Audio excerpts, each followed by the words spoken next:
Hey everybody, my name is JS Matthews and welcome back to Writing and Role-Playing.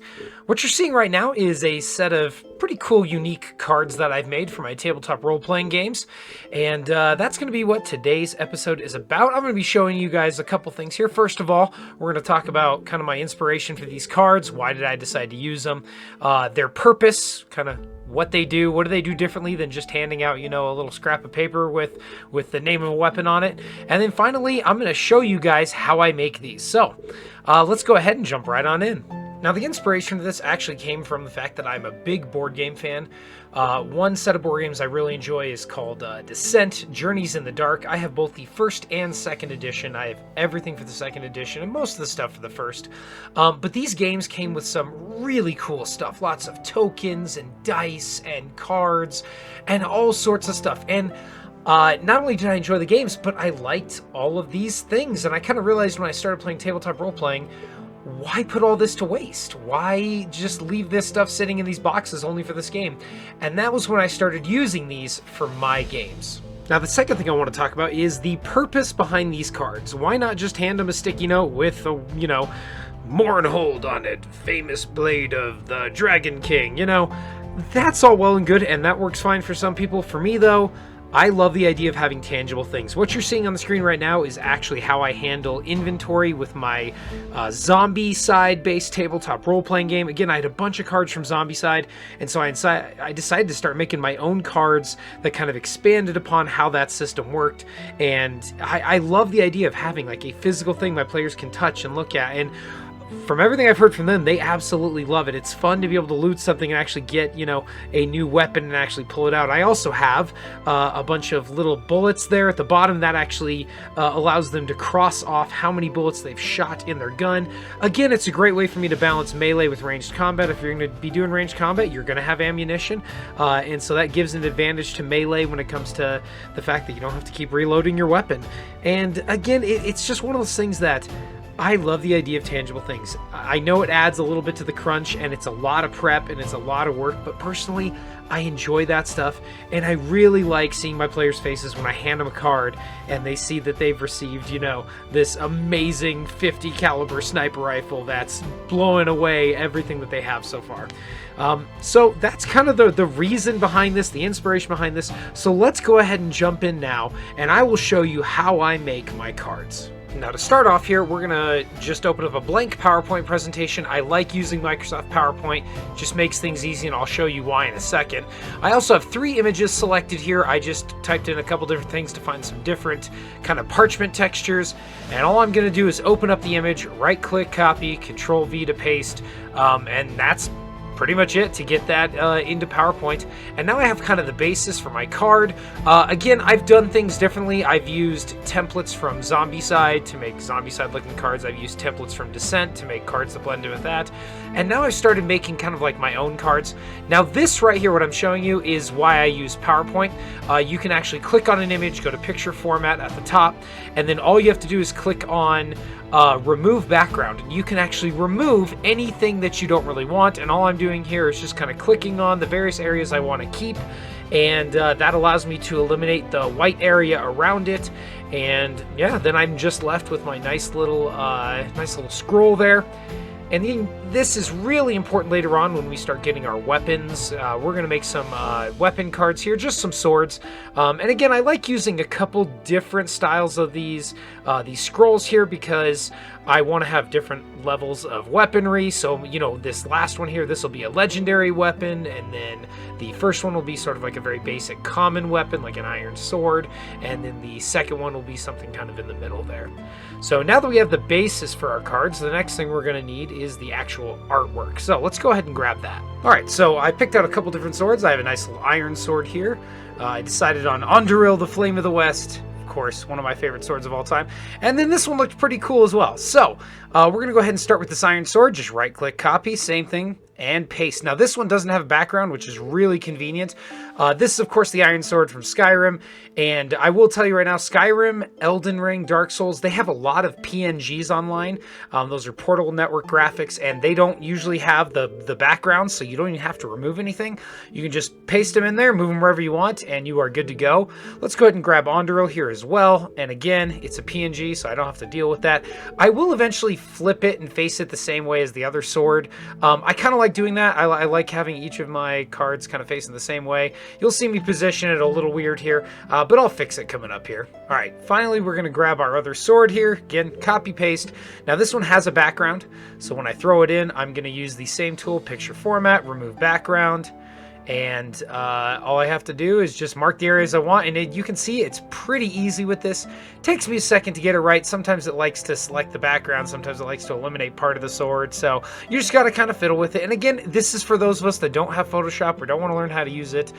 This is kind of why I'm making this tutorial. I know how to use those programs, but I don't want to pay for them, so I decided, you know what, I found a really easy way to do it, and I already have this program, so I'm just going to do it this way. So there we go, got rid of the background. I'm just going to shrink it down, throw it onto my card there, and we are good to go. That was basically it. There's a couple little things though I do want to show you here. Now these all look good, but what I want to do is actually add some more effects to this. So if you click on the image, you're going to go back to picture format. There's an option that says artistic effects. And what I like to do is using the third one over, it's called pencil grayscale. And when you click on it, it makes your sword look like it's been drawn, like hand drawn.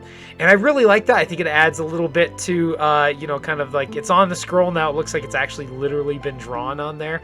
And I really like that. I do that to all of them. And then I also changed the color scheme to kind of match it. So I add it so it looks a little bit like it's parchment colored or yellow. It kind of blends right in a little bit. And it looks really good when you print it. And that right there is it for the artwork. Everything's looking good. The next thing we're going to do is we go to the Insert tab, and there's an option that says Text Box. All I do is insert text box, name it whatever I want. This is just going to be a basic Iron Sword, so that's what I'm going to name it. And then I'm going to go up to the font, shrink it down to the size I want, and then of course select a fantastic font. And for this one, I've downloaded a couple. There's a lot of free ones out there that you can go and grab. They're super easy to install, and so I just find one that goes with, you know, either fantasy or whatever I'm doing, and just make sure it matches up. So there we have the Morn Blade, which is, you know, maybe a more unique item, and then finally we have our legendary sword, which is Onderil. And again, all I have to do is name them, and yeah, that's it. There we go. That's the basics of it. I do add a lot more to it, and I'm going to show you that coming up right here, but overall, I think these already look pretty nice. This can be real helpful. All right, so now I want to show you guys some of the finished cards that I made. I'm going to show you some of the older ones I've done and kind of what I learned along the way and what I would have done differently. Here are some of the oldest ones I've made right here. These were for my sort of fantasy tabletop role-playing world that I've been working on. And again, this is probably going to look very unfamiliar to you, so I'm just going to point some things out. I would start with the name. This is done in Microsoft Word. I would not suggest that, by the way. That's why I don't do it here anymore. Each of these was actually made, I believe, in Photoshop, which I don't own, but I was kind of using another copy, and it worked out fine, but I'd rather just use what I actually have. And so I made a couple different robes here for our mages and just a couple different things. Again, I am using the dice from Descent 2nd Edition and 1st Edition, so I'm doing a lot of damage mitigation. So there was like armor, and then these are the armor dice you could roll, and some other cool things like that. I didn't like the layout as much. I think the artwork and stuff looks really cool. By the way, I think these came from, I forgot where this artwork came from. I'll have to look it up. I'll post a link in the description to whoever made these, because I just kind of found them on Google, but they're all kind of similar, and I love the artwork style. I thought it looked really good. Couple more sets of armor I made here. These were leather armors, so I was trying to divide it up into like really light armor versus like really heavy armor, so my players could really kind of choose what they wanted to do. If you didn't have the armor training, you would suffer. So for instance, right here, you'd suffer -1 to your stamina. I have a stamina system in my game, so whenever you want to make a special attack or do something special, you can actually spend stamina to do that. And to me, it kind of separated the warriors from the mages, right? The mages are spending their faith points or their focus points, depending on if they're casting miracles or sorceries. And then my warriors and, rangers and stuff are actually spending stamina, and depending on which class you were, you could use stamina to do very different things, so it really kind of separates my classes. I will go into this more in later videos, but I figured I'd point it out because I thought it was kind of fun, just to be able to kind of make these really a part of my system, and that's kind of one of the main purposes why I made them in the first place. And yeah, just a bunch of different like little fun things. I tried to include like a little bit of lore here. I didn't really have enough room. I fixed this in later versions, and I'll show you here in just a bit. But let's take a look at the full plate. And again, you can see the difference here. -2 to your agility, meaning you move 2 inches less when wearing this, and then you also suffer, you have to reserve 5 of your stamina. So a really powerful warrior who wants to wear full plate armor, or a cleric or something like that, is really going to have to invest in their stamina stat in order to actually be able to wield this stuff. Again, if you're playing D&D or a different system and there's no stamina, you don't put that in then. That's what you do. For me, I liked putting that in, and I thought it was just kind of cool. Also, these cards here, the backgrounds that I used, are actually a blank template of the cards from Descent 2nd Edition, and then I just kind of added all this other stuff in Microsoft Word. Not the best way to do it, but I was doing what I knew at the time, and I mean, they still look cool. I think they're awesome, but there was definitely easier ways to get that done. I also had some fun little helmets. Helmets for me really didn't do much when it came to armor. I was trying to make it do some kind of like, I don't know, interesting, fun things. I'm still fiddling with that system. I really want the actual armor, meaning the defense, to be just the chest armor, and then gloves and hoods and hats and stuff like that do something a little bit different to kind of modify your character. But yeah, lots of just fun artwork I found online and just threw it in there. Again, you can just go find this as long as you're not trying to sell it. If you're just using it for you and your group, you can use whatever you want. I also made a bunch of weapons, starting with like flintlock pistols and all sorts of cool stuff. I love the idea of having a bit more of a I guess Renaissance style world where there is some very basic firearms. I kind of like that. I think it's kind of fun. It gives my players another advantage here, and you can tell these deal a ton of damage. So an advanced dwarven musket can deal a ton of damage, but one of the rules I have is they actually have to reload them every time they fire them, and a reload does cost an action. So you have to spend one of your 2 or 3 actions reloading your weapon. And again, it kind of balances it out. I also made some fun ones down here. We have the Griffin's Foot, firing multiple but very, very poor range, but very good damage. Hand cannons and blunderbusses and all sorts of cool stuff. But yeah. Again, use your imagination. Make what you want. If you want to make some fun, unique weapons for your group, I guarantee they'd love some of this, being able to actually hold on to it and look at it. And yeah, each of these, again, I try to add in some lore. I do a better job with this in my later ones, and I'll kind of share that with you in a minute, but I do like that idea of being able to give my players a weapon that has a story, so they feel like they're connected to the world, and it makes the weapon feel so much cooler. This one I think is really cool. You can use it as an axe or as a gun, so you have all these surges that can be used as either a melee attack or as an actual weapon. So you can fire it off, and then instead of reloading, swing it around and start smacking people in the face with it like it's an axe. Yeah, just kind of fun stuff like that. I have a few other things to show you here, a bunch of swords and daggers and all sorts of cool stuff. And again, I tried to tie it in a little bit to my world.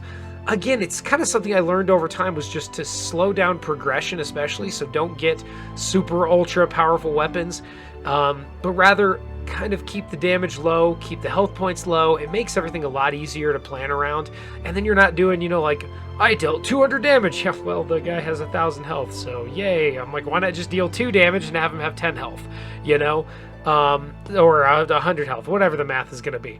I like to keep the hit points a little lower, and I've learned that a little bit from making my first set of cards here. I also have some for my zombie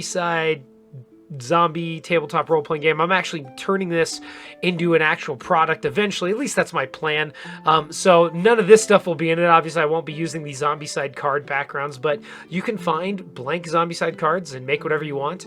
One of the things I really wanted was to have armor actually have its own health system. So in this game, Toughness means how many points of damage one heart can absorb. So for light armor, it absorbs 1 damage per heart, so you're not really absorbing much.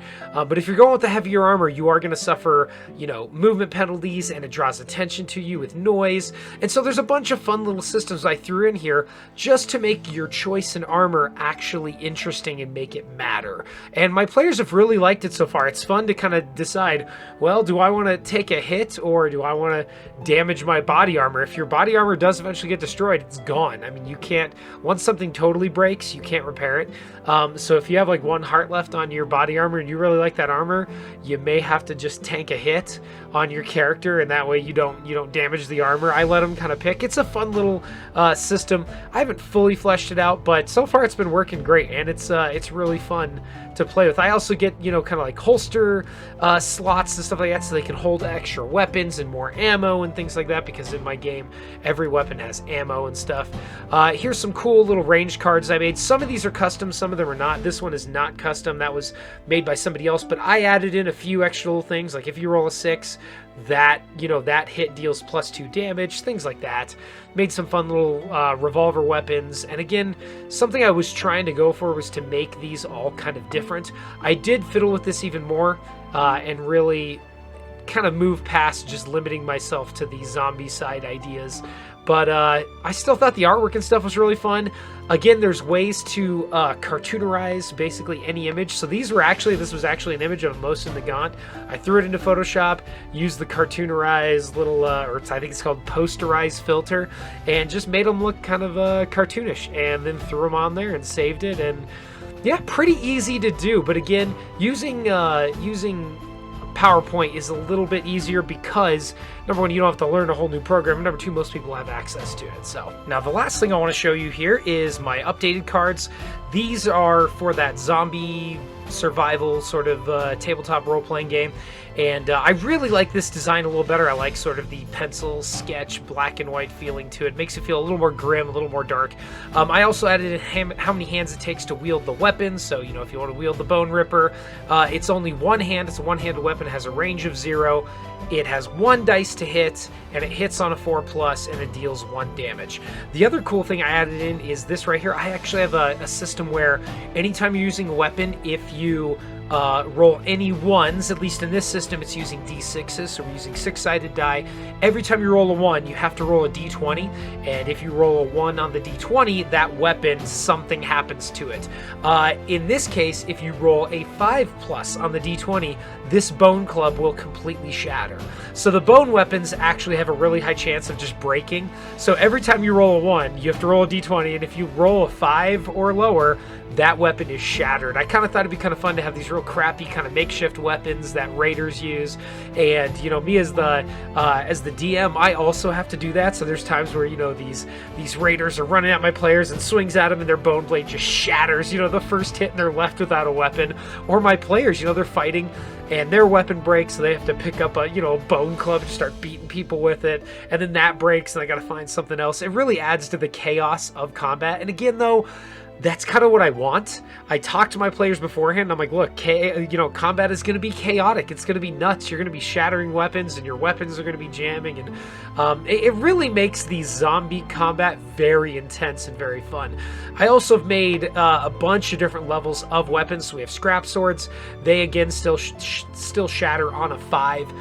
If you go to this level, this is another scrap level. But these are a little better. So the butchers are a group of raiders in my world. Their weapons shatter on a 4 or break on a 4. And then as you go along, we have better and better weapons, and I continue to add fun new things to them. So if you roll a 5+, you can actually stun an enemy on a d10. They have to roll a d10. If they fail, they're stunned, so they lose an action. And then there's, a little bit of crit damage here. So every time you roll a 6, you deal another damage on top of the 1 you already dealt. The combat in this game is very fast-paced, and you deal not like a ton of damage, but it's low damage and low HP, so you're basically one-shotting zombies at all times. But it's kind of fun when you come up against a bigger zombie and you're hitting it and you're not dealing much damage, then you roll a couple sixes and deal some cool damage. Again, some of these do have more dice to roll. So for instance, a katana gets to roll 2d6s. They hit on a 3+, they deal 1 damage each, and then this katana can break on a 3 when rolled. If you roll a 1 and have to roll that d20, it can break. Again, we got two-handed weapons, one-handed weapons. You can dual wield, all sorts of fun things for my players to deal with. This one also, the spear actually can be thrown 1 to 2 spaces away, so you can do a melee attack or you can do a throw attack. And if you throw it, you actually have to put the spear down where you threw it. So if you threw it 5 spaces or 5 inches from your character, that's where it's going to sit on the board. Again, everything I play is very physical. I make everything by hand, and I do a lot of sort of physical play. So again, some cool cards there. I also started making some new ranged weapons here. I used a bunch of cool little artwork I found online. Got lots of two-handed and one-handed weapons. We got scrap, kind of crappy weapons. Now, ranged weapons don't just break, they actually jam, and then you have to spend actions trying to unjam them. And the more damage they take, the more times they jam, this number will go up. So if it's a scrap submachine gun, it will actually jam on an 8 on the d20, and so anything 8 or lower is going to jam it. But if it jams the first time, now that becomes a 9 and then a 10, and then you have to actually clean your weapons. I have some fun little outside of combat gameplay for my players where they have a base and they can actually like fix up their armor and their equipment, and they have like time units they can spend. Again, a lot of this is pretty complex, but I don't know, personally I kind of like that. It adds a bit of crunch, but I slowly build up to it, so once we actually start doing the more complex things, my players already have the other stuff down, and so it doesn't become as overwhelming. But again, these cards are just really fun. It's fun to hand my player, like, yeah, you found a Springfield rifle, and so now they get to toss aside their crappy revolver rifle that jams on an 8, and all of a sudden they're wielding this bad boy, and it only jams on a 1, and so all of a sudden they're not having to, they're dealing more damage, and it's cool. It makes these these weapons feel epic. The final thing I wanted to show you is sort of my updated cards for my this is my fantasy kind of world thing. I do need to fix the I think I actually used a different font there, yeah. But it's kind of a cleaner look to it. I like it. I like the sort of sketched look to everything, and I can fit so many on one page. And then this is kind of the cooler thing I wanted to show you here, is that I can add in, these dice here. This tells you what dice you're going to roll for defense. So we have a brown dice for the robes. Pretty much every robe is going to use a brown dice. Leather is going to use brown and something else, and then we have all sorts of cool stuff that we're going to be doing. But this is the thing I want to show you here. On the back side of the card, there's actually going to be some lore and then ways to upgrade it. So for instance, if you have worn mage's robes, you can have 5 scrap cloth and you can upgrade them to a regular set of mage robes. And there's times where your mage robes may get worn out depending on what happens. There's certain things that can happen when traveling and all that fun stuff. It's not like that's going to happen all the time, but there's a chance for your equipment to be damaged and stuff, and there's ways to upgrade it and make it better, and so I plan on adding those in on the back. What I really want is all the information accessible on the card, so I can just hand them the card, and my players, because they've been playing with me and they know the rules, they can just look at it and say, oh, plus 1 to will tests, sweet, awesome, plus 1 to cold resist, minus 1 to heat resist, and then they can look at the back and look at the the lore a little bit and how they need to upgrade it if they want to actually improve this item. And personally, I just think it's cool. I love the idea of handing my players a physical thing. And again, it really lets me expand upon my world. Somebody who, if you kill someone and they have, robes of the Electromancer on them, you can actually take those and I will actually have a physical thing to hand you. And it's, I don't know, I think it's pretty cool. It really adds to the lore of my world and really makes it feel like it is a real place. All right, so that is it, ladies and gentlemen. Thanks again for checking out my channel. I hope you guys enjoyed this episode.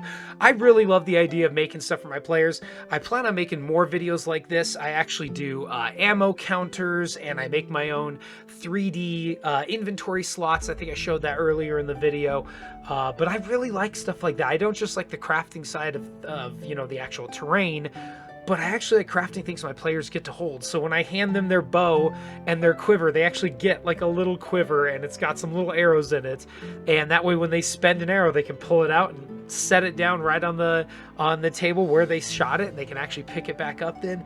It's really fun to see my players actually interacting with not just the board, but actually the items I've given them. So anyways, if you enjoyed this, definitely let me know in the description. I'd love to hear if you've done anything like this. And I know they have things you can purchase online that are very similar to what I've made, but making it, number one, is more fun. You can make it, you know, go with your world. You know, for instance, I have specific robes for the mages from different colleges. I can actually like make those and then hand them to my players. I don't have to say, oh, well, this is the Valstein robes, but I know it says, you know, high mage robes, but don't worry about it. Instead, they actually get what I tell them they're getting.